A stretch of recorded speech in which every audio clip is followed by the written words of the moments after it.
My name is Elaine Murray. I'm 36, a single mom doing my best to raise my 9-year-old boy, Finn. Nothing in my life could have warned me about the betrayal that would unfold during my niece's 8th birthday celebration at my parents' suburban Minnesota home. The memory still plays in my mind. Finn's muffled sobs, his bruised little face, food stains on his shirt, and his treasured baseball cards ripped apart and thrown across the floor. My sister and her friend laughed it off, calling it a harmless prank. "You're overreacting," they mocked.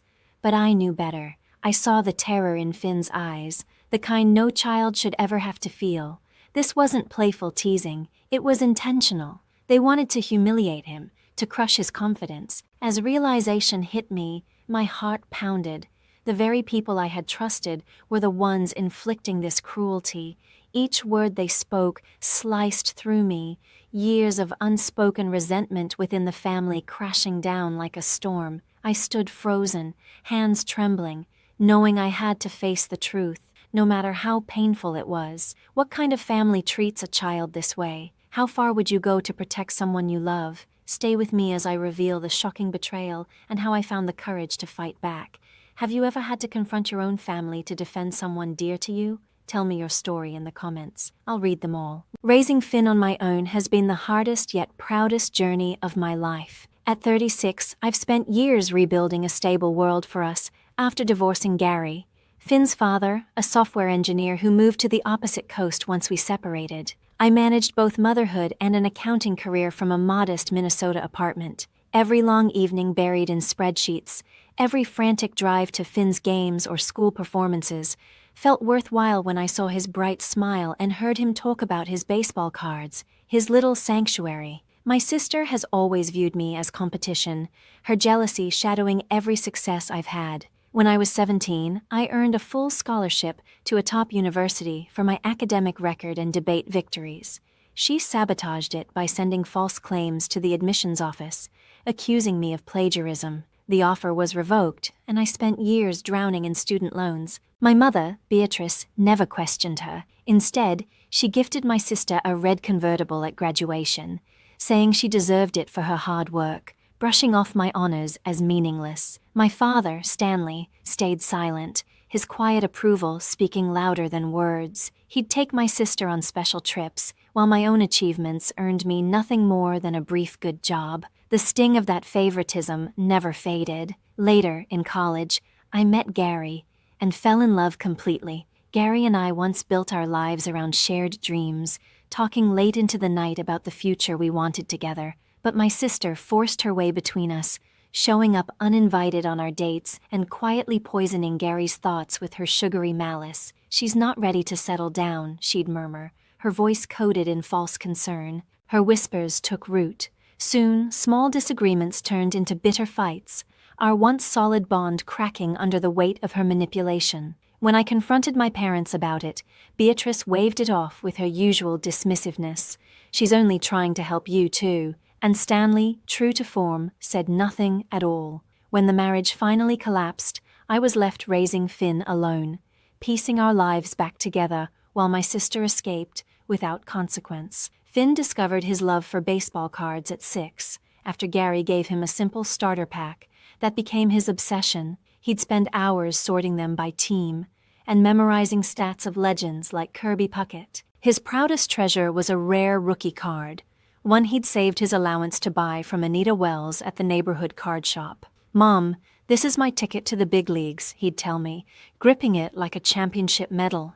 That card gave him confidence, a spark of happiness in a world where he often felt like an afterthought. The imbalance in our family only deepened over time.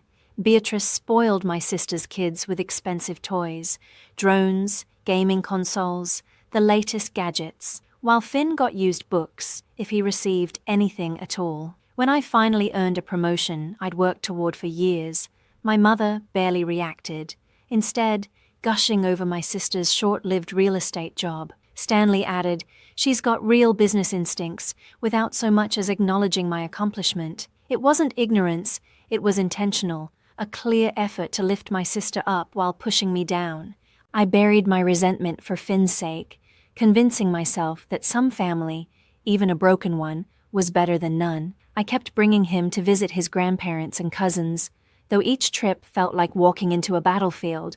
My sister's smug smiles, Beatrice's constant comparisons, Stanley's cold detachment. Still, Finn's joy at playing with his cousins kept me trying. I told myself I could absorb their cruelty and protect him from it. I was wrong. Before Hazel's birthday, Finn and I picked out a present together. In our small living room, he concentrated on wrapping a baseball playset for his cousin, his little fingers clumsy with the tape, but his face glowing with pride. "She's going to love it, Mom," he said, his voice full of hope. I smiled, though unease twisted in my chest. Every gathering at my parents' house meant enduring my sister's presence, and her presence always hurt. All I wanted was for Finn to enjoy a simple, happy day with his cousins. Yet underneath my determination, dread quietly simmered. I looked again at the modest gift we'd scraped together and knew, without a doubt, that my mother would find a way to measure it against whatever expensive thing my sister brought. Finn, blissfully unaware, bounced with excitement, clutching the box as if it were something magical. "Can I take my baseball cards to show everyone?" Finn asked, hugging the binder that held his most cherished collection. Those cards meant the world to him, each one representing a tiny piece of his childhood joy. I hesitated, an uneasy instinct tugging at me. Something inside whispered to leave them at home, but his pleading expression softened my resolve. "All right," I finally said, my voice firmer than I intended. "Just make sure you keep them with you." Finn nodded, eyes bright with excitement, swearing he'd be careful. A few days before, my sister had sent a message that still echoed in my mind. "There's something special planned for the party. Don't miss it." The words carried a sharp edge, deliberate and unsettling. I'd even overheard her whispering with Constance, her closest friend, earlier that week, their voices low and conspiratorial. "It'll be unforgettable," my sister had said, followed by laughter so chilling it lingered in my thoughts. I convinced myself I was imagining things, that she was simply being dramatic, as usual. Yet the unease clung to me like static in the air. That morning, as Finn and I prepared to leave for my parents' suburban Minnesota home, I kept a close eye on him. He carefully slid his binder of cards into his backpack, his little hands gentle with each motion. "Are you sure you want to bring them?" I asked again, hoping he'd change his mind. "Of course, Mom. My cousins will think they're awesome," he said with an infectious grin. I forced a smile, swallowing the knot of worry building in my chest. During the drive, Finn chattered endlessly about his favorite players, his voice light and happy, while my mind replayed my sister's text, the tone too smug, too calculated. What was she really planning? Why did I feel, deep down, that Finn was the one she meant to hurt? When we arrived, my mother's backyard was buzzing with laughter and the sounds of children on the swings, yet an uneasiness tugged at me with every passing minute. My sister arrived with Constance, both wearing those self-satisfied smirks that made my stomach twist. They floated through the guests like they owned the place, exchanging knowing glances that made my pulse quicken. My sister tossed her hair in that careless, superior way, while Constance trailed behind her, amusement flickering across her face. I held Finn's hand tightly, his backpack, with the binder inside, slung securely over his small shoulders. Soon he broke free to play with his cousins, eager and smiling. But the warmth of the moment shattered quickly. A boy his age snatched the baseball bat from him, shoving him aside with a sneer. "You don't need this anyway," the boy taunted. Then a younger girl giggled cruelly, pointing at him. "Look at his silly backpack," she shouted loud enough for nearby adults to glance over. Finn's shoulders drooped, but he forced a shaky smile, trying to laugh it off, pretending everything was fine. A heavy dread settled in my chest. My hands tightened into fists as I scanned the yard, hoping someone, anyone, would step in. My mother was across the lawn, laughing too loudly with guests to notice. My father hovered over the grill, eyes fixed on the sizzling meat, detached as ever. I kept my gaze on Finn, but my sister's voice drew my attention. She leaned close to Constance, her tone quiet but unmistakably deliberate, her eyes darting toward my son. "Just wait," she murmured, a cruel smile forming at the corner of her lips. Constance nodded, her phone already raised slightly, thumb hovering over the record button. My pulse spiked.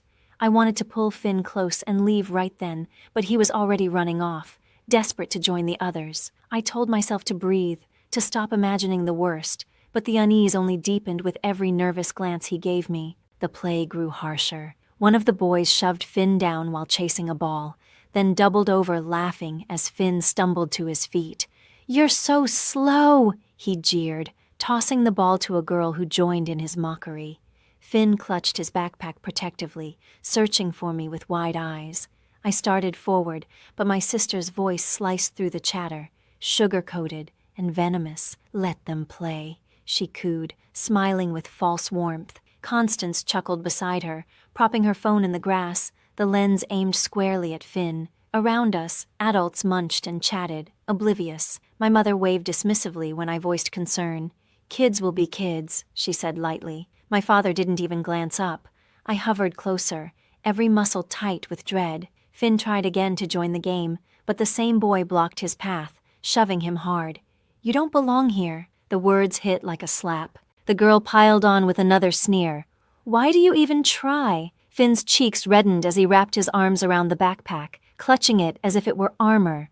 I wanted to shout, to grab him and run, but I froze, torn between giving him a chance to fit in and protecting him from the cruelty unfolding before us. My sister caught my eye then, her smirk widening like a challenge.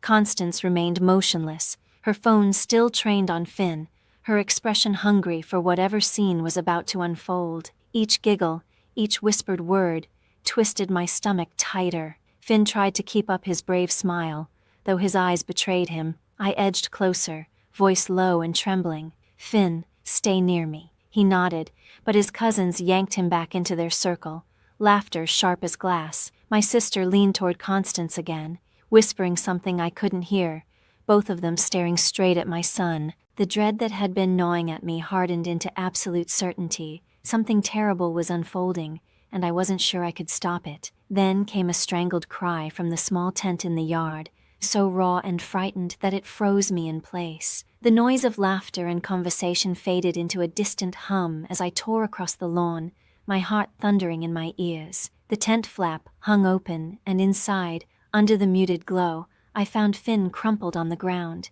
his tiny body shaking. His face was blotched red, a dark bruise spreading across one cheek, his clothes smeared with dirt and streaks of frosting. All around him lay the remains of his baseball cards, ripped, bent, trampled into the grass and crumbs. My legs nearly gave way as I dropped beside him, my trembling hand brushing his shoulder. "Finn, honey, what happened?" I whispered, my voice splintering.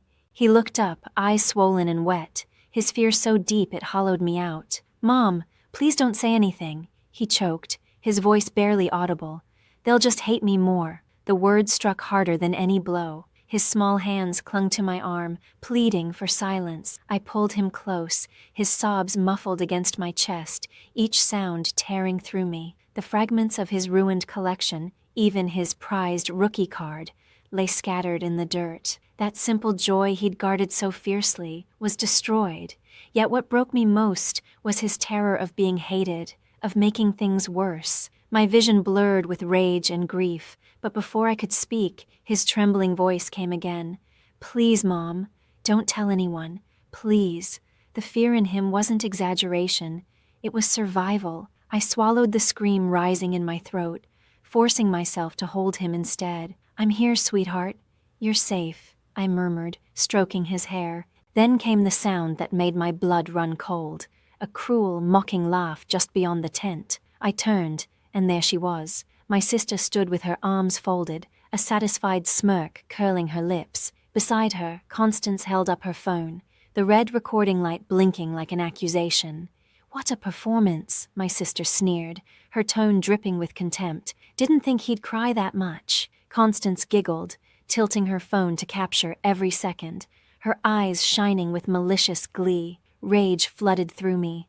I rose to my feet, shielding Finn with my body, my hands clenched so tightly they hurt. "What did you do?" I demanded, my voice low and shaking with fury. My sister only rolled her eyes, her smirk deepening. "Relax, Elaine. It was just a game. Kids get carried away." Her words landed like a slap. Constance laughed again, still filming, her mockery blending with my sister's. Every instinct in me screamed to protect my son, to end their cruelty right there, whatever it took. "This isn't a game," I snapped, my voice cutting through the noise. "He's hurt, and his cards are destroyed." Finn tugged at my sleeve, his voice barely audible. "Mom, don't. They'll just laugh more." His quiet plea froze me in place. The fear in his tone, that awful fear of being humiliated again, hit harder than any insult could. I turned toward him, sinking to my knees, my heart breaking at the sight of his bruised face. "We're going home," I whispered, steadying my voice as I helped him scoop up the shredded remains of his beloved cards. Behind us came my sister's mocking laughter, light and sing-song. "Such drama," she chimed, her tone soaked in cruelty. Constance's phone stayed trained on us, its red light blinking, capturing every moment of our humiliation. I took Finn's trembling hand in mine and led him out of the tent, his backpack now heartbreakingly empty. The party went on as if nothing had happened, my mother still laughing with her friends, my father flipping burgers at the grill, oblivious. I held Finn close, my thoughts spinning, fury and disbelief tangling into something dark. This wasn't childish teasing. It was targeted, vicious, and I knew deep down it wouldn't stop here. Anger surged through me. With Finn's hands still in mine, I strode across the yard toward my sister. The laughter still echoed behind us, her smirk still fixed in place as she stood near Constance by the picnic tables, basking in her own cruelty. Around us, guests continued to chat and eat, unaware of the storm about to break. I stopped inches away, trembling with fury. "How could you let this happen?" I demanded, my fist tight at my side. She tilted her head, her expression dripping with contempt. "You're just like Mom. A failure," she spat, each word slicing through me like a knife. I saw Finn shrink beside me, his small shoulders curling inward. Something inside me snapped. Before I could think, my hand struck her across the face. The sound sharp, final. Gasps rippled through the party. Heads turned. But I didn't care. My sister's head jerked sideways, her hand flying to her cheek, the arrogance wiped from her expression, replaced by shock. Constance stumbled back, phone still raised, its red recording light blinking steadily. "You've gone too far," I said, my voice quieter now, but solid as stone. Finn clung to me, trembling, but I stood my ground, meeting my sister's gaze. Her composure returned quickly, a sneer twisting her lips. "Always the drama queen," she hissed, brushing her cheek as if the slap meant nothing, though I saw it, the brief flicker of fear behind her eyes. Then came my mother's shrill voice cutting through the murmurs. Beatrice stormed forward, fury etched into her features. "Elaine, what on earth is wrong with you?" she barked, pulling every eye in the yard toward us. Beatrice's gaze flicked to Finn, her expression hardening into something cold. "So this is about that unwanted child again, isn't it? Always stirring up drama, each word landed like a blade, precise and cruel." Finn let out a small gasp, his fingers digging into my hand until it hurt. I drew him close, wrapping my arms protectively around him as my heart broke at the sight of his terrified face. "Don't you dare call him that!" I snapped, my voice trembling but fierce. "He's my son, and he deserves far better than your cruelty." For a moment, my mother's eyes widened, but she quickly masked it, folding her arms tightly across her chest. My father, still by the grill, didn't move or speak. His silence stung as deeply as her words. Whispers rippled through the guests, but I barely heard them. All that mattered was the trembling child beside me and the fury building inside. Constance still stood nearby, her smile fixed and predatory, her phone aimed at us as if it were a show. "Give me that video," I said sharply, stepping toward her, "or you'll regret it." Her grin faltered, but she held on to the phone with white-knuckled defiance. My hands shook as I pulled out my own phone, snapping photos of Finn's bruised cheek, his filthy shirt, the dirt on his knees, every visible mark of what they had done. "This will be proof," I warned, locking eyes with Constance. My sister laughed bitterly behind her. "You're humiliating yourself again," she taunted, waving a dismissive hand. But I was finished playing the victim in their twisted games. I crouched beside Finn, softening my tone. "We're going home, sweetheart," I whispered. He gave a small nod, pale but trusting, his little hand gripping mine tightly. We walked through the crowd, ignoring the stares and murmurs. My sister's voice followed us, cutting and mocking. "Run away, just like always." I didn't look back. In the car, I buckled Finn in. He held his empty backpack close to his chest, the silence between us heavy. My heart clenched as I took more photos, each bruise, each smudge, committing them to record and to memory. Then, with shaking hands, I called Deborah, my lawyer. She answered almost immediately, her tone calm but alert. "Elaine, what happened?" I met Finn's reflection in the rearview mirror, his head bowed low. "They hurt him," I said, my voice breaking. "My sister and Constance, they let it happen, maybe even planned it. I've got photos, and Constance filmed everything.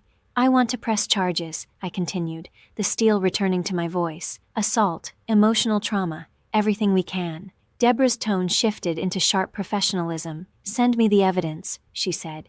"If that video exists, it could make the case. I'll start the filings immediately." I nodded to myself, determination settling deep in my chest. For the first time that day, the fear began to give way, replaced by resolve. "I'm taking him to the doctor right now. They won't get away with this." I ended the call and turned all my attention to Finn. "Mom, are we going to be okay?" he asked quietly, his voice barely a whisper. I reached back, squeezing his small hand. "We'll be better than okay, sweetheart," I told him, steady and certain. "They're going to pay for what they did." As I drove, the glow of the party lights disappeared in the mirror, but my determination only burned brighter. Between the photos and that video, there would be justice.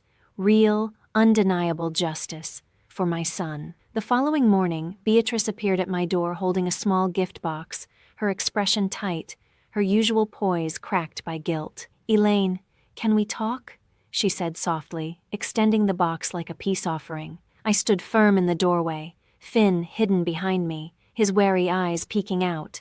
The memory of her words, calling my son an unwanted child, still seared my chest. "There's nothing left to say," I replied, my tone cold and final. "You already made your choice." Her eyes widened, but I shut the door before she could answer. My heart raced, torn between the sting of defiance and the relief of protecting my child. His safety mattered more than her remorse. Days later, the fallout began. Constance's video had gone public, leaked by one of the guests who'd grown sick of my sister's arrogance. The footage was damning. Beatrice laughing while Finn cried, her cruelty immortalized for everyone to see. The internet exploded. The polished image she'd carefully built as a gracious real estate agent crumbled overnight. Clients canceled listings, her colleagues distanced themselves, and the same community that once praised her now condemned her ruthlessly. Deborah moved fast, filing the lawsuit for assault and emotional distress. The evidence, Finn's injuries, the recordings, the photos, was irrefutable.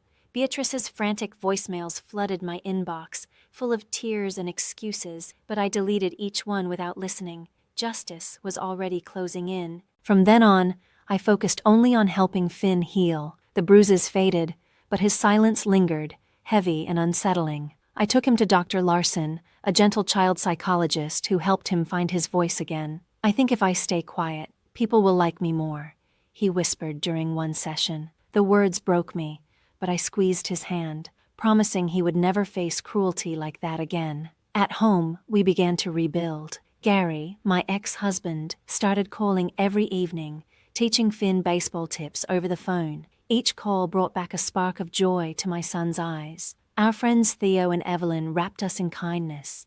Theo took Finn to the batting cages, cheering every hit, while Evelyn invited us for dinner, filling our little apartment with laughter and warmth. One night, as we all sat together, Finn told Theo about a new pitcher he admired, his voice bright and full of excitement, the sound of a child rediscovering his joy, piece by piece. Watching Finn that day, my heart swelled with cautious hope. Each small victory, each smile, felt like a thread mending what had once been torn inside him. On a cool, sunny afternoon, I took him to our neighborhood baseball card shop, the same one where his love for the game had begun. His eyes sparkled as he scanned the glossy rows of cards until he spotted one that made him gasp. A rookie card. "Mom, can we get this one?" he asked, his voice bubbling with excitement. I smiled and placed the money on the counter. "You've earned it, sweetheart," I said, gently ruffling his hair. Outside, Finn hugged the pack against his chest,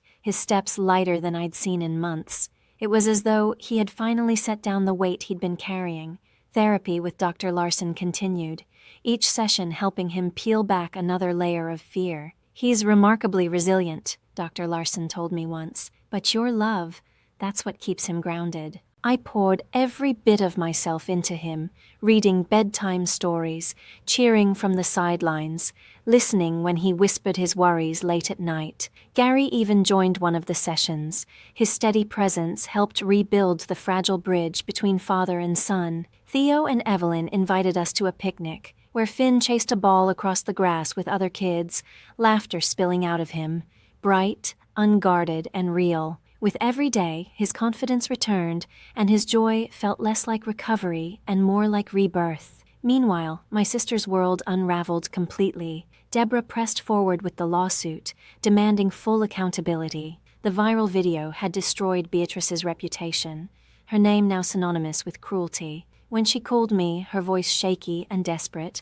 I ended the call without hesitation. Pity had no place left in my heart. All that mattered was Finn, and the quiet, steady life we were building with the help of those who truly cared. Weeks later, his smile came easily again, his chatter about baseball filling our small apartment with warmth. He taped a new card to his bedroom wall, calling it his fresh start. One night, I stood by his bed, watching him sleep, the peaceful rhythm of his breathing soft against the quiet. Strength welled up inside me, calm, certain. We were healing together, leaving behind the darkness of that day for good. Months later, Finn stepped onto the baseball field, confident and radiant. His glove fit perfectly, his stance sure, his gaze focused on the game ahead. From the bleachers, I watched as the crowd's cheers rose around him, my heart swelling with pride. He had come so far, no longer the trembling boy from that tent, but a young athlete burning with determination.